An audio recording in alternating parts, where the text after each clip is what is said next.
I'm going to walk you through these numbers, and I want the two of you, as best as you can, explain to me these numbers, okay? So highest unemployment.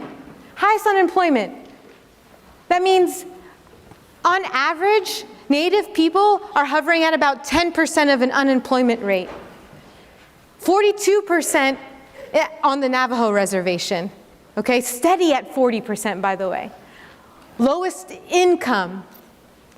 Per capita income here in the United States, it's $58K.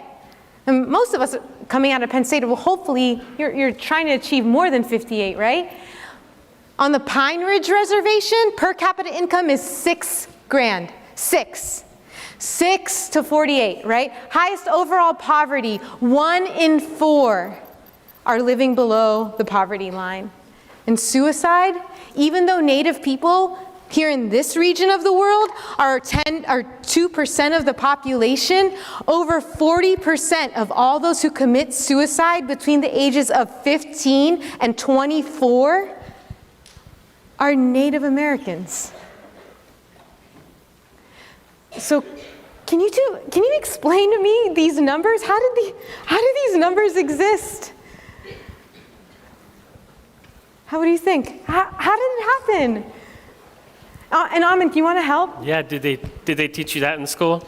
We haven't. Like, I know, we happened. We did that to them. Not to them, but we did that to them. Because I know, I remember in, I think, elementary school, they taught us the Trail of Tears and stuff like that, and they talked about what? The Trail of Tears. Trail of Tears, yeah. And because I went to elementary school kind of in Tennessee, so that was around there. So then they would teach us about that stuff, and it was wow, we really sat there and killed everybody just so we can live here. But they were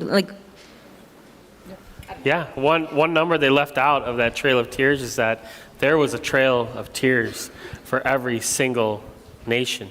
Mm-hmm.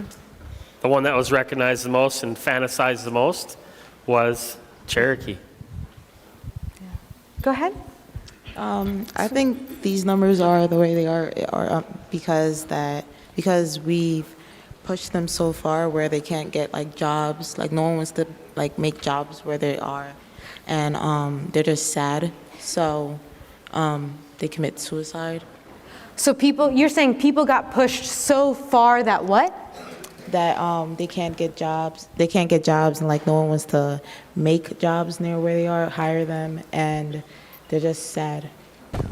Well, basically, what does it mean to be Native American in today's society? Are you more or so retaining your spirituality, and would you like to pass that on to your descendants? Yeah, I love this question. So he asked, what does it mean to be Native American today in this society? Amin, I can answer this, but I also wanted to ask you, so if we can do this one both, if both of us can do this one together. So I think what being Native means in the society today, okay, I'm going to share something really personal. And I just shared it with my class last night, this class.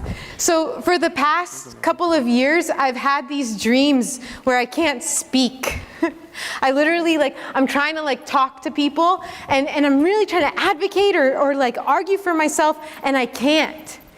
And just a couple weeks ago, I had this dream where I could actually hear myself, and voice actually came out of my throat, and I finally just said, I'm an Indigenous woman. That was huge. I am an Indigenous woman. And that was huge because I think that I've so deeply internalized the invisibility of Native people.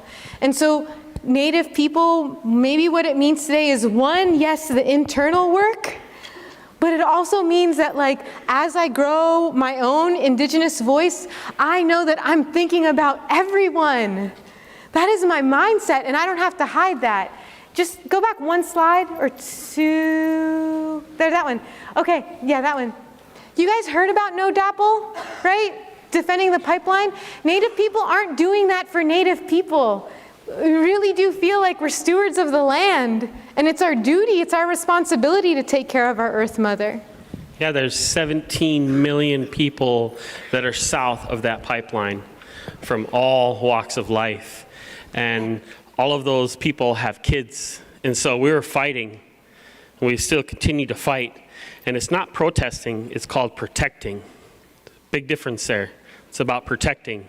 And so those young kids, we want them to have clean water, because if we don't change things, one day they're going to say, Mommy, Daddy, what does clean water taste like?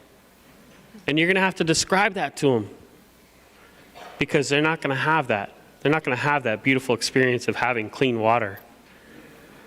So as we wrap up, go ahead.